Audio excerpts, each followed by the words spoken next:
ફોટોફોસ્ફોરાયલેશન આ પ્રક્રિયામાં એડીપીનું ફોસ્ફોરાયલેશન થઈ એટીપીનું નિર્માણ થાય છે. આથી પ્રકાશ શક્તિનું રાસાયણિક શક્તિમાં રૂપાંતર થાય છે. ફોટોફોસ્ફોરાયલેશન બે માર્ગ દ્વારા થાય છે: ચક્રીય ફોટોફોસ્ફોરાયલેશન અને અચક્રીય ફોટોફોસ્ફોરાયલેશન. પેલું ચક્રીય ફોટોફોસ્ફોરાયલેશન. આ પ્રક્રિયામાં ફક્ત PS1 ભાગ લે છે. PS1 700 nm તરંગલંબાઇના પ્રકાશમાંથી 4 ફોટોન ગ્રહણ કરી ઉત્તેજિત થાય છે. પરિણામે PS1ના પ્રક્રિયા કેન્દ્રમાંથી 4 વીજાણુ મુક્ત થાય છે. આ વીજાણુગ્રાહકો દ્વારા પ્રાપ્ત કરવામાં આવે છે, જે વીજાણુ પરિવહન તંત્રમાંથી પસાર કરી સાયટોક્રોમ તંત્રમાં પહોંચાડે છે.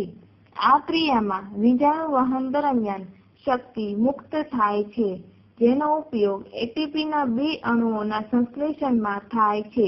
વીજાણુ પોતાના મૂળ સ્ત્રોત પાસે પાછા ફરતા હોવાથી આવું વીજાણુ વહન ચક્રીય વીજાણુ વહન કહેવાય છે. બીજું અચક્રીય ફોટોફોસ્ફોરાયલેશન. આ પ્રક્રિયામાં PS1 તેમજ PS2 બંને ભાગ લે છે. PS2 680 nm તરંગલંબાઇના પ્રકાશમાંથી 4 ફોટોન ગ્રહણ કરે છે, જે PS2ને ઉત્તેજિત કરે છે. જ્યાં પ્રક્રિયા કેન્દ્રમાંથી 4 ઇલેક્ટ્રોન મુક્ત થાય છે. મુક્ત થયેલા 4 ઇલેક્ટ્રોન વિવિધ વીજાણુગ્રાહકો દ્વારા સ્વીકારવામાં આવે છે અને અંતે PS2માં જવાને બદલે PS1માં જાય છે.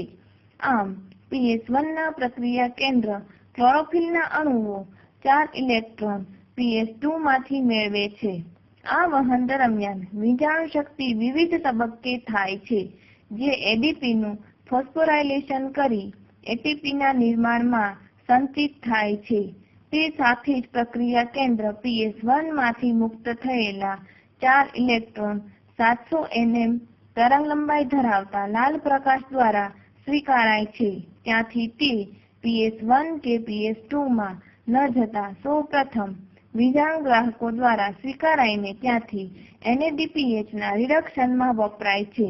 વિવિધ પ્રકારે મુક્ત થતા વીજાણુ પોતાના મૂળ દાતા સ્ત્રોત પાસે પાછા વળતા ન હોવાથી તેમનું વહન અચક્રીય વીજાણુ વહન કહેવાય છે.